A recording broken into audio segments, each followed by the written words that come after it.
Here is another wreath from Shinoda. That's the beginning.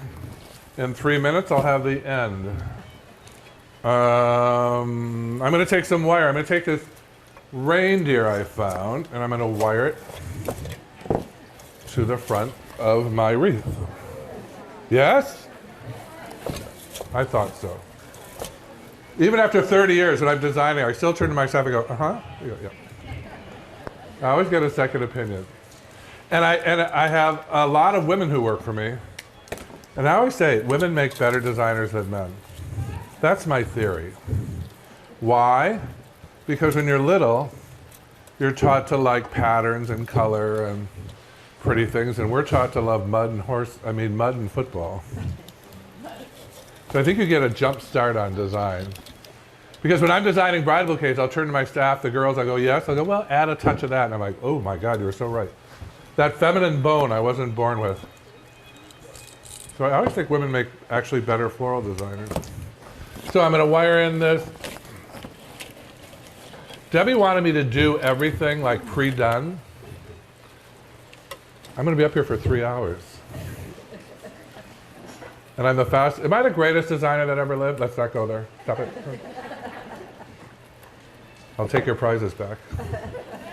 But I am the fastest. So there's our next move. Now, I want this one to look,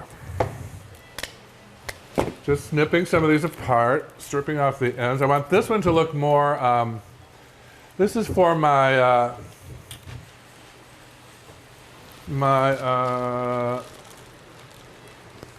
Carolinas, down that area, you know, where there's no snow area, southern Carolinas, Tennessee.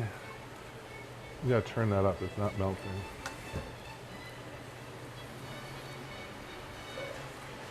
This is for my southern Christmas, where I'm going home for the holidays. If you have any questions, just yell them out. All the stuff I just randomly pulled from Shinoda. Did that make it through without more falling? Again, spread the wealth.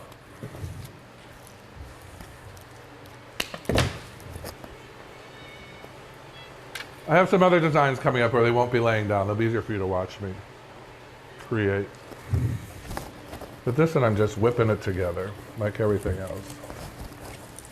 So I'm going to put in a little fern to bring it around to a little bit warmer climate.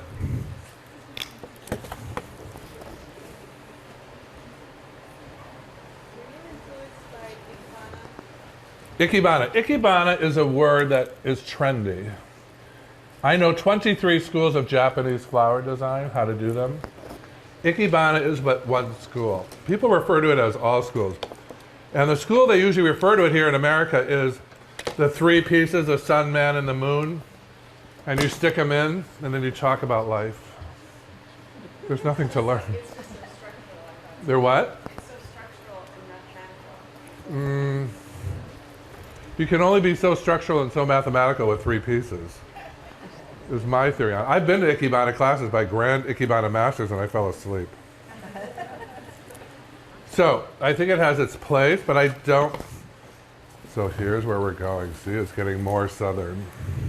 Just by adding a little bit of that other vegetation to the pine, we're taking it in a new direction. But it's specifically one school. But people tend to refer to Ikebana as all the schools.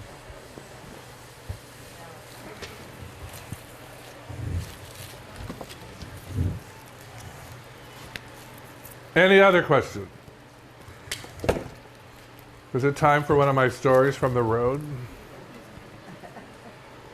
So I did a television show in Miami, NBC Today, teaching someone how to design flowers. And, well, prelude to the story. I got to the car rental in Miami, and they said, Mike, all we have is this hot Camaro for you. Real hot, red. I said, no. I'm too old for this freaking stuff. I got to drive like this. You know, the windshields are like this big. I'm like, I don't want it. They're like, well, you're going to have to wait 2.5 hours. I said, oh. All right, give me the Camaro. So I rent the Camaro, and I'm working all week, and I'm driving around, and I think on the last day, it's Friday, I think, I should enjoy this convertible. And remember, I just done NBC Today television show. So I'm in the parking lot of the wholesale house, I hit the button, and the top goes up, sun comes streaming in, and I start driving around Miami. And people are pointing at me. And I'm like, wow, I'm getting more famous. Or, oh, people watch that show. I'm going, hey, how are you? Little Hollywood wave. And I'm driving around, more people are, I'm like, hi, how are you? Thinking, wow, a lot of people watch that NBC show. So I go through the McDonald's and I order number 2, small Coke, no ice. And I leave and I hear chatter behind me. And I think, now, they were watching that show. They're at McDonald's serving up number 2s. What the hell is it? And I'm driving around, and also I'm going down a side street, and a Cuban guy in a truck, pickup truck, comes at me and pulls up this way and goes, "Ba-da-da-da-da-da." In Spanish. I go, what? The hood of the convertible was straight up in the air 20 feet. I didn't hold the button long enough for it to go all the way. So I'm driving around Miami like this. Like the freaking flying nun of South Beach. But what I screamed is when I turned around, I looked up, I thought a building was falling over on me. This second roof was as tall as the top of this. I couldn't believe how tall it was if you let it extend before it comes back down. So I wasn't that cool in Miami. I took it back. I said, I told you guys I didn't want this goddamn thing. Now get it out of here. So I'm not that popular. I'm not that famous.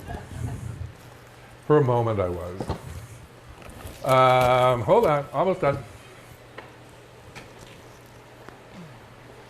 Any questions? Use a lot of artificial materials in your design? Great question.